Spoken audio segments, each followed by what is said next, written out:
السلام عليكم ورحمة الله تعالى وبركاته، متتبعي شيوات أم نزار. مرحبا بكم في فيديو جديد إن شاء الله. اليوم غادي نشارك معكم تقليه بالطريقة ديالي، بالطريقة اللي كنوجدها بها، اللي كتجي بها لذيذة بزاف ما تشبعوش منها. طريقة بسيطة وراه كل شيء كيعرف لها، غير هو كل واحد وكيفاش كيطيب، وكل مدينة وهي كيفاش كيطيبوا يعني التقلية ديالهم، او لا كل شخص يعني راه كيطيب بالطريقة اللي كتعجبه هو. ان شاء الله هاد الطريقه غادي تنال الاعجاب ديالكم اللي غادي نشارك معكم اليوم. هنايا ان شاء الله غادي ندوزو المقادير ديال هاد التقليه هادي كيفاش غادي نصايبوها. غادي ندوزو هنايا المقادير. عندي شويه ديال القزبور ومعدنوس مقطعين، شويه ديال الزيت بلديه اولا روميه على حساب يعني اش من زيت باش كطيبوا. عندي هنا واحد الحبه ديال مطيشه قطعتها طريفات صغار اولا حكوها بحال بحال. عندي هنا العطريه، شويه القزبور حبوب، شويه التحميره، شويه البزار، خرقوم بلدي، شويه الملحه وشويه الكمون. عندي هنا واحد المعلقه كبيره ديال مطيشه الحك، شويه ديال حامض مصير مقطع. عندي هنا واحد البصله اولا جوج بصلات هكذا موين مقطعين حتى هما يعني مزيان. واحد 3 دروسه ديال الثومه. وعندي هنايا الحامض عفوا الزيتون بالعظم. وعندي هنايا الفلفله. المهم هادو هما المكونات اللي غادي نستعمل في هاد التقليه هادي. وبطبيعه الحال عندنا هنايا التقليه اولا الدواره، راكم عارفين يعني شنو كيكون فيها كل حاجه منها شويه شويه. غادي ناخذ هنايا الكوكوط، غادي ندير فيها الزيت، وغندير فيها هذيك البصيله، وغندير فيها هنايا فوق منها التقليه ومطيشه. كيف ما قلت لكم مطيشه حكوها اولا قطعوها غير مربعات صغيورين ماشي مشكل. قزبور حبوب هنايا عفوا قزبور مقطع ومعدنوس غنديروا منه تقريبا واحد المعلقه كبيره. غادي نضيف هنايا العطريه ديالي كامله كيف ما كتشوفوا. غادي نخلط كلشي في الكوكوط. هنا طريقه باينه، طريقه بسيطه، غير كيف ما قلنا يعني كل واحد كل منطقه اخرى راه كيختلفوا في الطريقه ديال الطياب ديالهم. صافي هنايا غادي ندير هاد المكونات كاملين. نتوما بغيتوا تلوحوها هكذاك، بغيتوا تقطعوها، بغيتوا تحكوها، يعني كيف ما بغيتوا ديروها ماشي مشكل.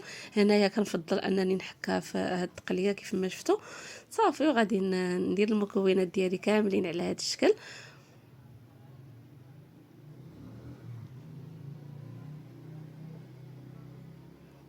وهنايا غنحاول نحرك هاد المكونات ديالي كاملين كيف ما كتشوفوا، يعني كنخلطوا كلشي.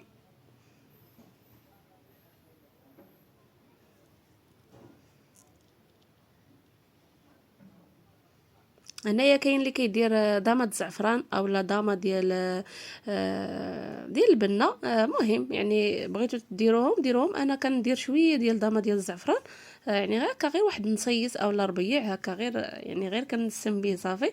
هنايا ما درتوش يعني حتى درتها فوق البطاعات، فكرته ودرت منه شويه. وهنايا من بعد ما خلطنا المكونات ديالنا كاملين غادي نديروهم فوق البوطه، وغادي نخليو هاد التقليه هادي كتشحر واحد ربع ساعه. كنديروها فوق البوطه وما ما كنديروا لها لا ما لا حتى شي حاجه، غير كنبقاو نشحروها كيف ما كتشوفوا. المهم هكذا واحد شويه باش يعني دوك المكونات كاملين كيتخلطوا مع بعضياتهم. ومن بعد ما كيتشحروا لينا مزيان غادي نضيفوا عليهم الماء، وغادي نسدوا عليهم الكوكوط ونخليوهم يطيبوا على خاطر خاطرهم. المهم هنايا راه باقي يعني خليتها كيف ما كتشوفوا. هنايا باقي ما ضفت لها لا ما لا والو. كيف ما شفتي يعني راه فيها شويه د الماء، هي تلقات هذاك الماء.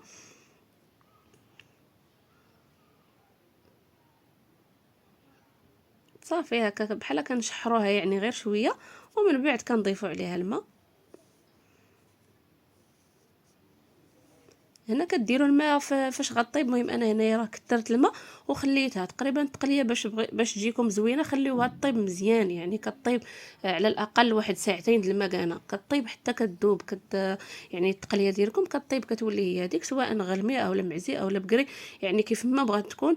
هي خصها طياب بزاف، يعني ما تزربوش عليها، ما ديروهاش وفي البلاصه يعني تحيدوها. خليوها نقصوا عليها العافيه وخليوها طيب على خاطرها باش كطيب وكتجيكم هي هذيك المريقه كتجيكم خاطره وتقليه كطيب. فاش كتزربوا عليها راه ما كتجيش زوينه، المرقه كتجي جاريه. المهم يعني ما كتطلقش هذيك البنه ديالها. صافي هنا غادي نسد الكوكوط كيف ما كتشوفوا، غنخليها حتى كطيب على خاطرها كيف ما شفتوا. هنايا راه طابت، الماء نقص ما بقاش، يعني خليت غير شويه ديال المريقه اللي غادي هكا اللي غادي ناكلوا فيها. صافي هنايا راه طابت. هنايا تقدروا تزيدوها الزيتون، هنايا زدتها الزيتون وهذاك الحامض. صافي هنايا كيف ما شفتوا راه ماشي غير طابت، يعني راه طابت خدات خاطرها في الطياب، خليتها حتى طابت مزيان مزيان. هنايا غنضيف هذاك الزيتون والفلفله حاره.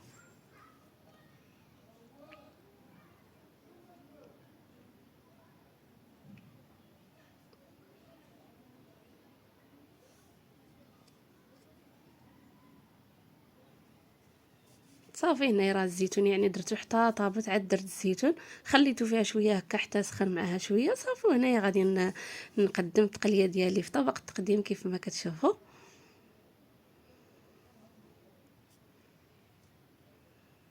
ما شاء الله كيف ما كتشوفوا راه كتجي طايبه وكتجي مريقه خاطره. يعني كيف ما قلنا التقليه خصها غير طياب مزيان باش طيب، باش كتجي بنينه وكتجي مريقه خاطره.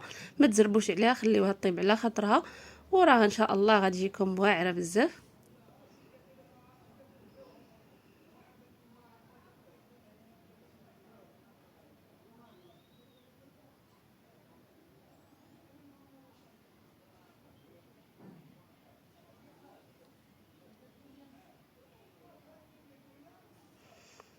من بعد ما حطينا التقليه ديالنا في طبق التقديم، هنايا غادي ندير هكا شويه ديال قزبور ومعدنوس هكذا من الفوق،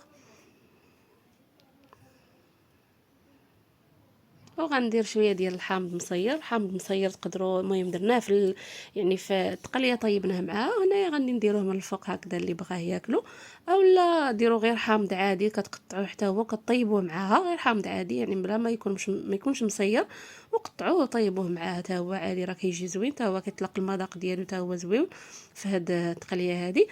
وهذا هو الطبق ديالنا ديال اليوم كيف ما كتشوفوه كيجي على هذا الشكل.